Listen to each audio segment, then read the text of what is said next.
Hello YouTube. I wanted to do a demonstration on what a bad knife is. Now here we have two bad knives, bad in their specific way.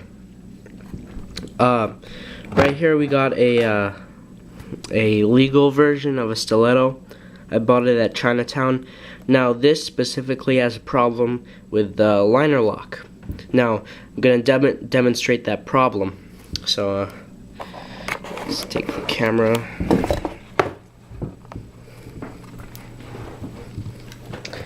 So this is what happens when you do a simple knock with negative force, which means that this is that we're doing it so it puts the stress on the liner lock. And see, we got some simple taps here, nothing too special, and goes like that.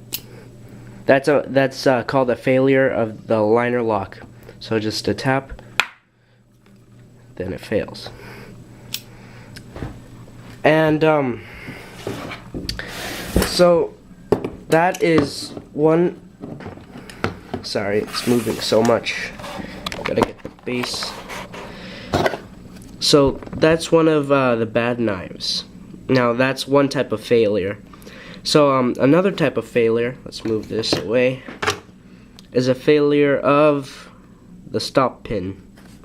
That pin right there, where the blade rests on.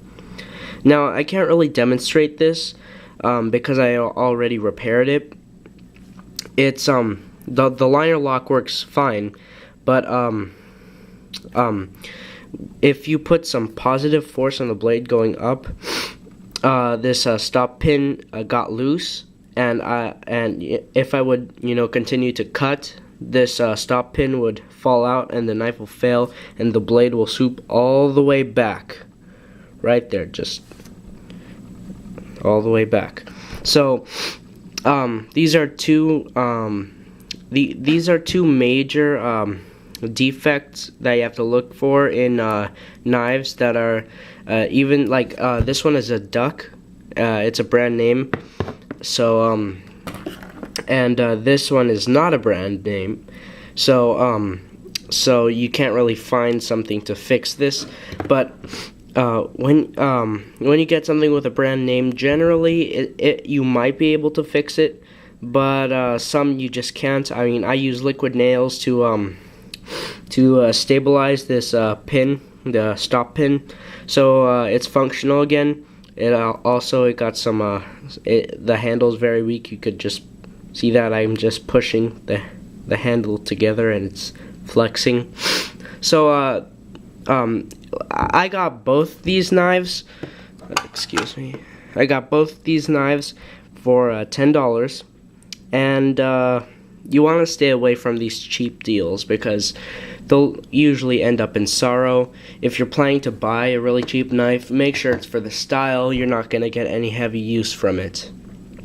So generally, you want to look for something that is over $15 or probably even more. But generally, if something costs more, you can either return it, it's fixable, or it's just not going to break in the first place. So if you're going to buy a knife, invest. If you don't want to spend a lot of money but you want to see something cool, then by all means just buy it. But yeah, I'm able to make a repair on this Duck USA assisted opening knife, but I couldn't make the repair on this. The liner lock is just built like that, and it failed, and it's just a failure of design, and there's no way of fixing it. So you gotta look out for these scams, okay? Test out every knife before you buy it, purchase it. So I just wanted to make this video as just to remind you that nothing is ever free. There's always problems with something that's cheap. Okay. See ya, YouTubers.